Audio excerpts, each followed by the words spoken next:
way of running it. I have my own. We are all not the same.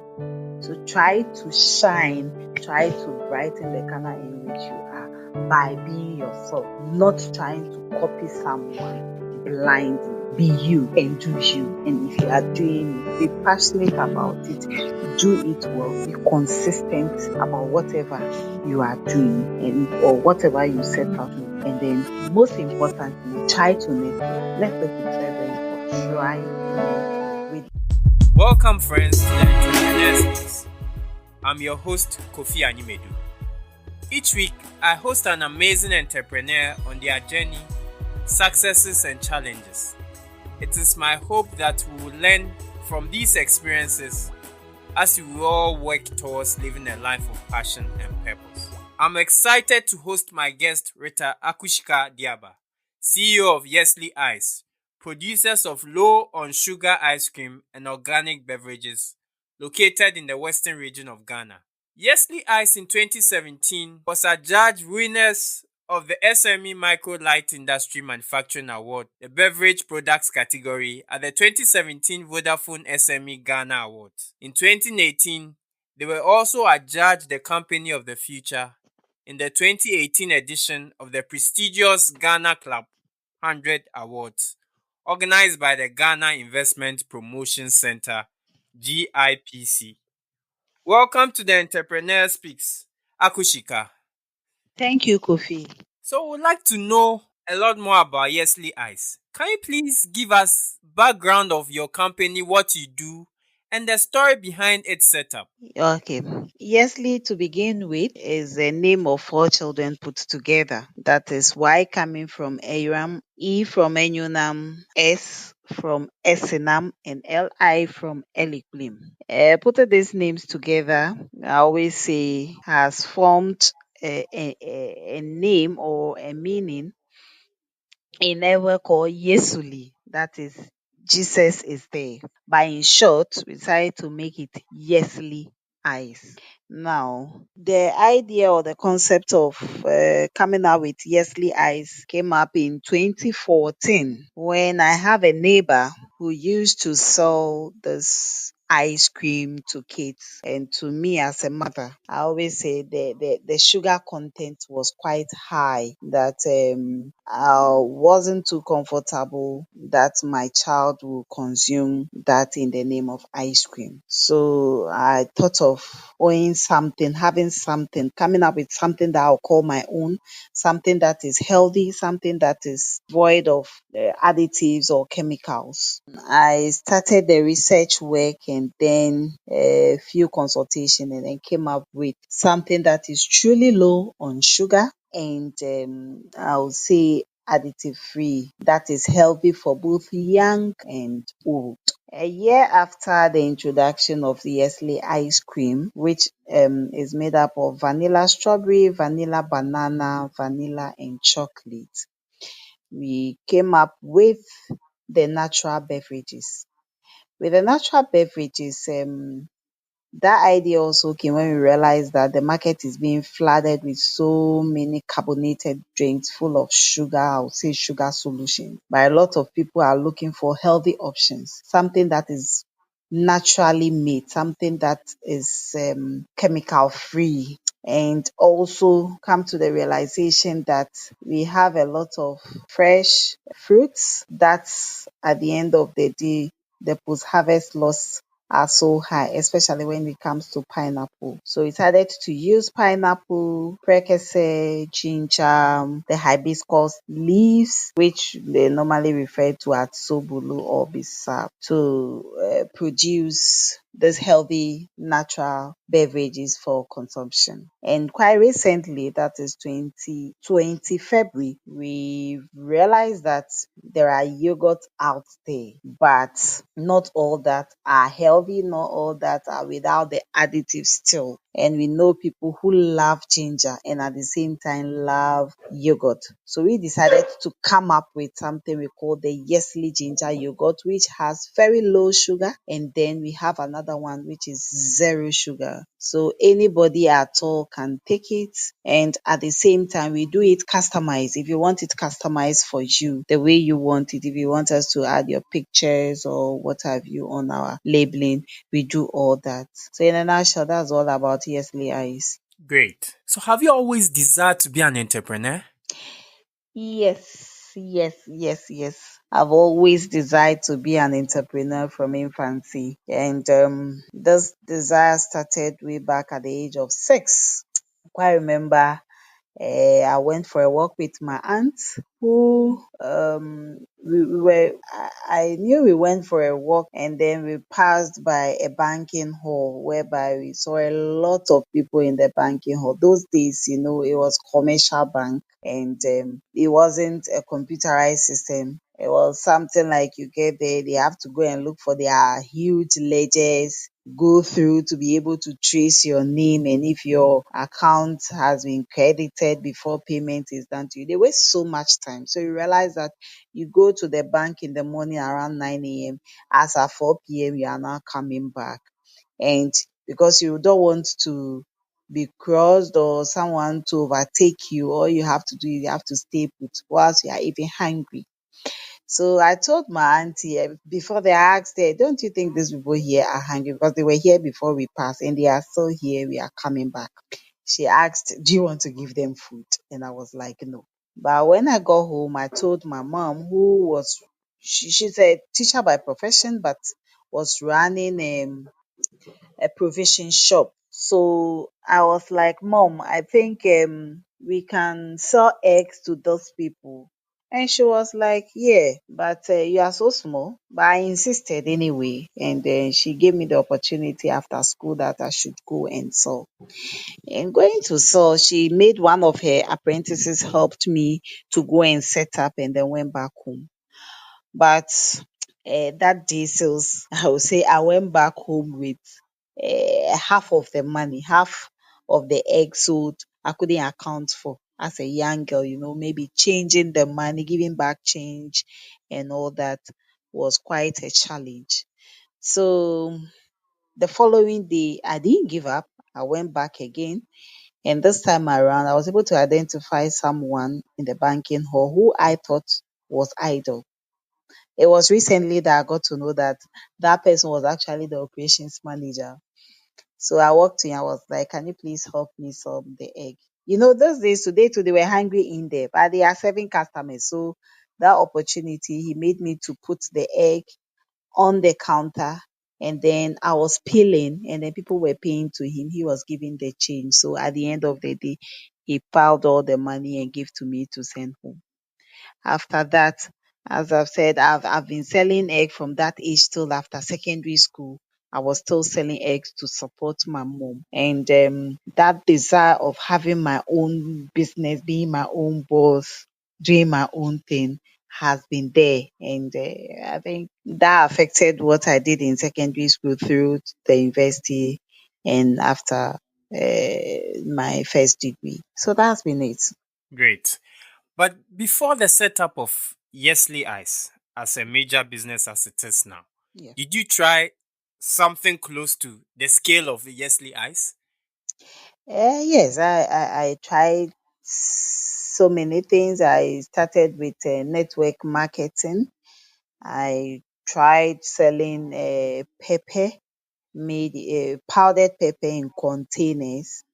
Then the next big thing was selling of diapers. As a mother, um, I was getting diaper, very quality diaper from a neighbor who always bring down diapers from Germany to supply. So I tried to take advantage of that when people were asking, oh, may I know where you got your diapers for? Can you get some of your diapers for me? At first, I was getting it. When I take it 25, I'm going to give it to them at 25, forgetting that I took transport from my place to wherever I'm delivering to.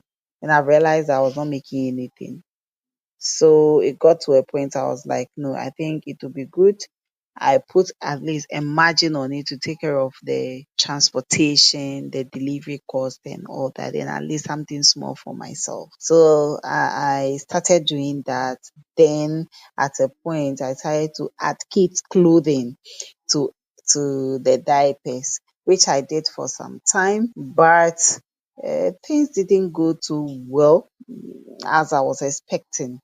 Till date, Kofi, some people still owe me from those items I sold way back in 2009, 2010. So you realize that people buy on credit and they don't pay you, your money get locked up, and through that you become enemies. Some through that will be at loggerhead with you over your own money. They are owing you and they are rather at loggerhead with you. So with Yesli coming on board, I think it's something that you can credit food. If you have money, you buy. If you don't have, you walk your way. So, as I mentioned in our introduction, you run your operations from the western region of Ghana.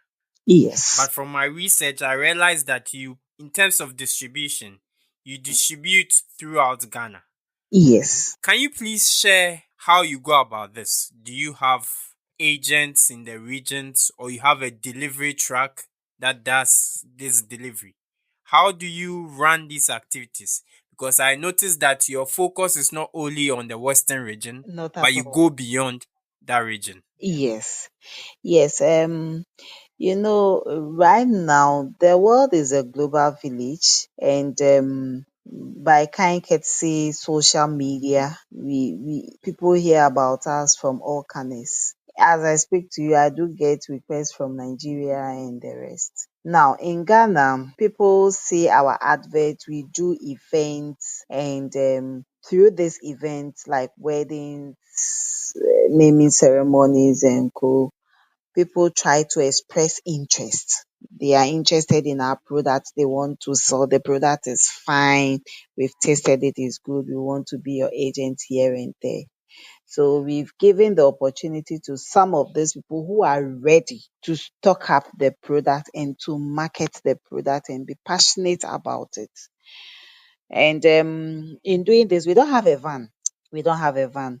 Currently, we are making use of the Ghana Post EMS delivery services. Oh, And okay. then we make use of, when it comes to the three northern regions, we use STC, that's the Stitch Transport.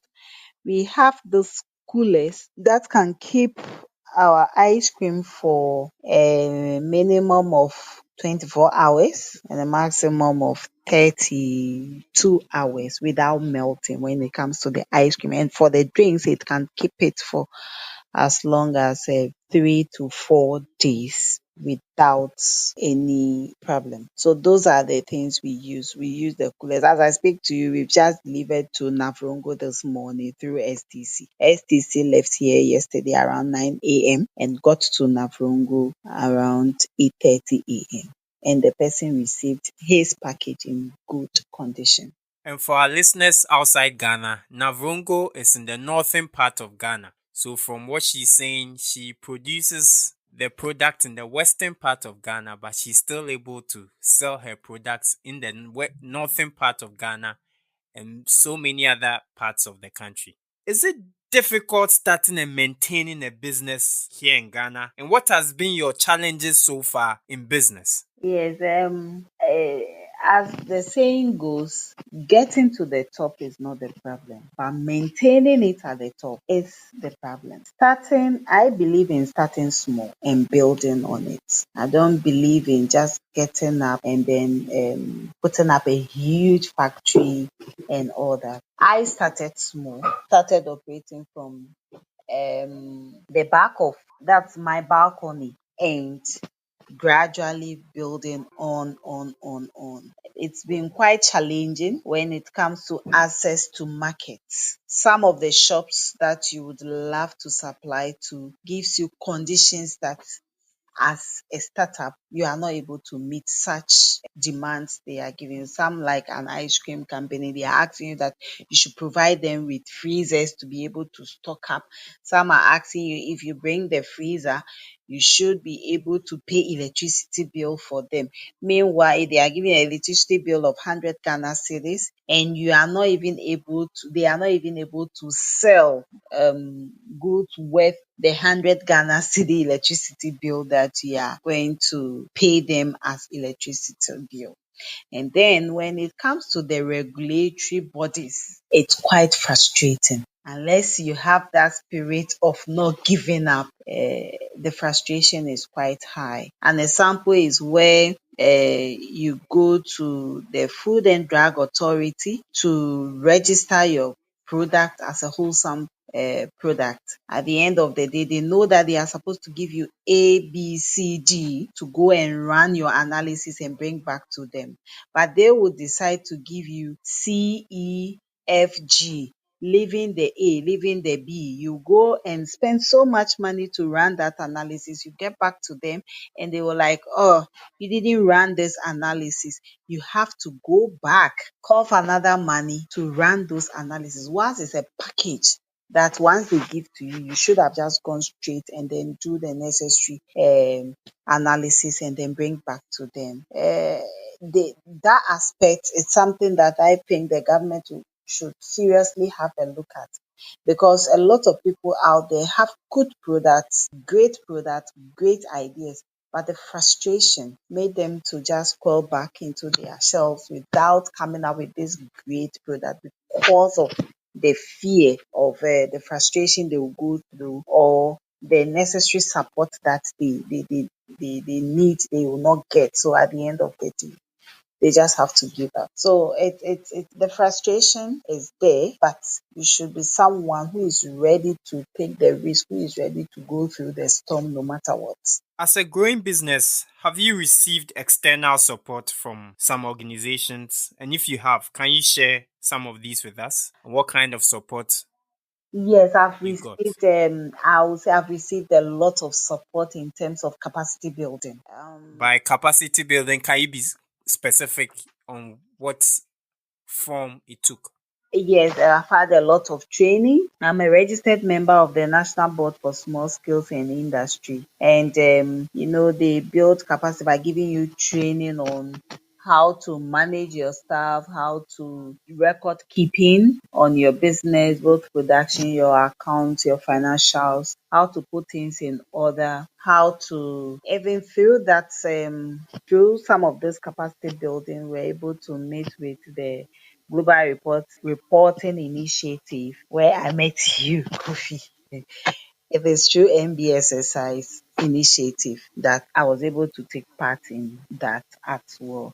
And then networking, it's one of the pillars of business in this modern world, I'll put it. So through some of this associations, we're able to network, able to meet a lot of people who help us in one way or the other to build a solid business empire. So, what inspires you as a person? What inspires you to do what you're doing and to do more? The fact that people patronize my product and come back to tell me that the product is good, it has really helped me solve this problem or that problem, especially when it comes to the beverages. Had it not been you, I don't take snack again. Had it not been Yesli, my house, there is nothing like ice cream. Had it not been you, I don't think we have anything natural or healthy for our family.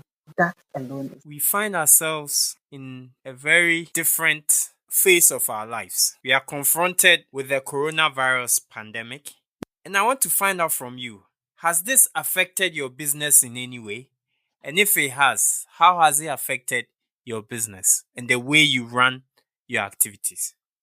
Mhm.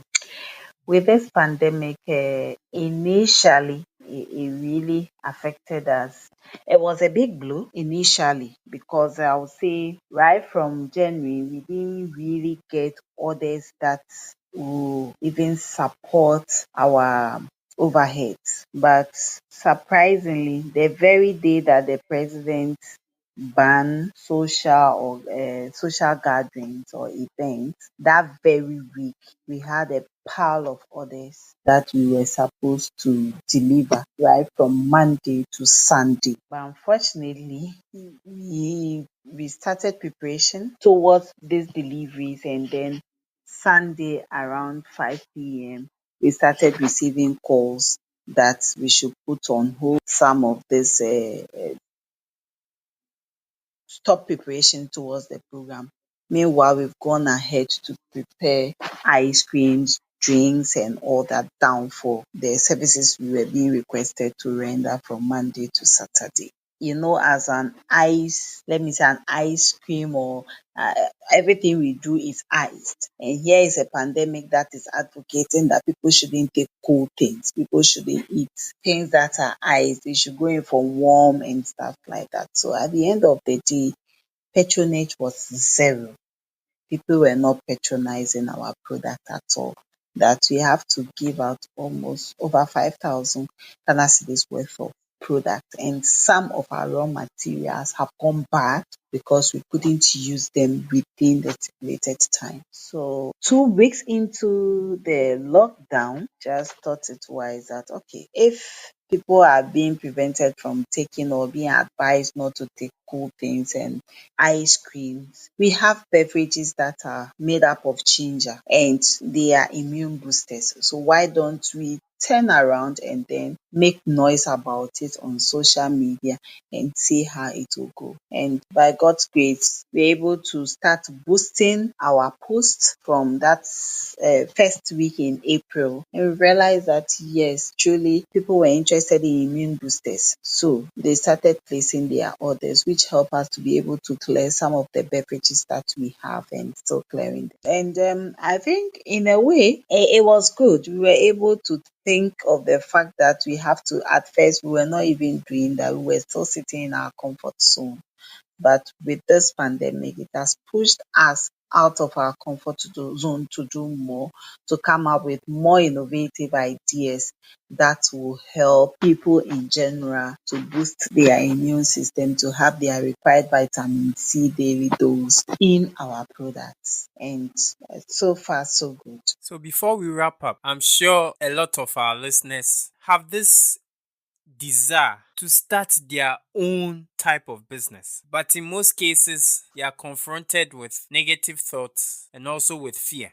Having gone through this process of setting up a successful business as you have it in Yesli Ice, what will be your advice to someone with the desire to start a business? Yeah, running your own business comes with its own challenges, and I always say that if you are determined and you want to be a business person, you should be prepared to take risk. Sitting at home doing nothing has its own risk.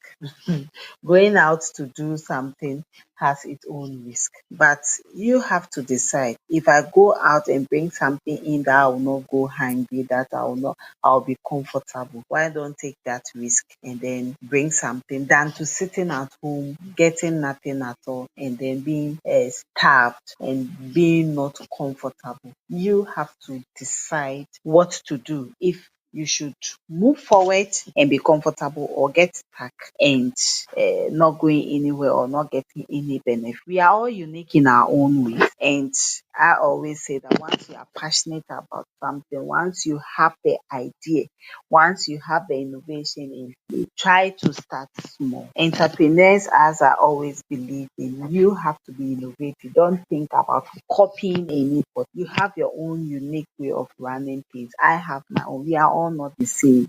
So try to shine, try to brighten the corner in which you are by being yourself, not trying to copy someone blindly. Be you and do you. And if you are doing it, be passionate about it, do it well, be consistent about whatever you are doing and or whatever you set out to. And then most importantly, try to network. Network is very, very important. Try to network. With that network, you'll be able to go places, you'll be able to do things that will help you build your business empire. Wonderful. Any last words for our listeners before we sign off? Yes. Before then, if you've not tried Yesli Ice, any of our beverages, I will encourage you to reach out to us on 054 80 86004. We have a lot of products for both young and old. If you are WhatsApping or you are outside and you want to order for our product for your family and friends within Ghana, anywhere Ghana, you just get in touch with our +2335480860004. Now, my last word to your listeners is what works for me may not work for you. As I've said earlier, we are all unique in our own way. So try to do what makes you comfortable, what makes you don't copy anybody. If you want to start your own thing, start small and build on it. Don't wait that I want to get billions of CDs before you start. It's always good to start small and then build on it. If you have the support, why not? Go for it. And at the end, God will crown your efforts with success. Thank you. Thank you very much for this amazing interview. As she said, try to start small, pick up useful lessons, and grow with these lessons. On that note, I'd like to thank our guest, Rita Aku-Shika Diabah, for this amazing interview. I learned a lot, and I believe you also learned a lot. I would encourage our listeners to drop their comments after listening to this episode and also leave their key takeaways from this interview. I've been your host, Kofi Animedu, and this has been an episode of The Entrepreneur Speaks. We'll come your way again next week with another episode, another exciting story of an entrepreneur who has come out with an idea and is walking the chart of creating a strong business entity. Thank you for listening. Keep safe, keep strong, keep healthy. Thank you for listening.